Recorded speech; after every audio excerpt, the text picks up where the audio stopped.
Ki khat ngut ki dkhot ka Ïing Dorbar thawai ka jalak badang shen kilapet nak seng congress ban pynïasoh shaka all India Trinamool Congress kila Lait no sdie jingshah mait jinglong dkhot Ïing Dorbar thawai ka jala bat ulampang ba met ba lingdo uluong ba ka jinglai kanthi jongki shaka seng sain parthe AITC kalong ka babyang katkum ka paragraph saw jong ka 10 schedule karti sensyar kari India kamuswa ka nong thawai ka congress Dr. Amprin lingdo kalapha da ka jingu jor khamat ulampang ka Ïing Dorbar ban wengi ka jinglong dkhot jongki na ka Ïing hadien mikilapet na ka seng congress. See, it is under the paragraph 4 of the 10th schedule of the Constitution of India. The merger of the 12 MLAs from the Indian National Congress to the All India Trinamool Congress is valid, and I've done it after proper examination with all the petitions filed by one of the member of the Assembly, Dr. Ïing Dorbar, and to all those 12 MLAs.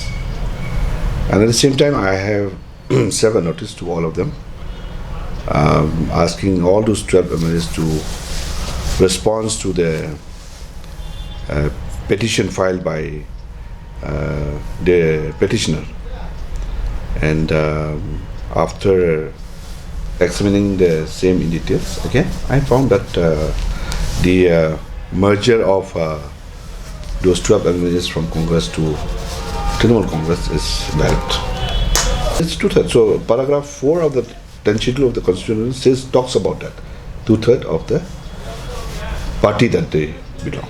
Well, I think as far as my role is concerned, is within the Assembly Secretariat, and that also I am doing it as per the 10th schedule, which talks about disqualification of members, defection, joining from one member to one party to another party. So I'll exercise my power within the frame of the Constitution. Yeah, if that arises, yeah, I don't have any problem with all those things.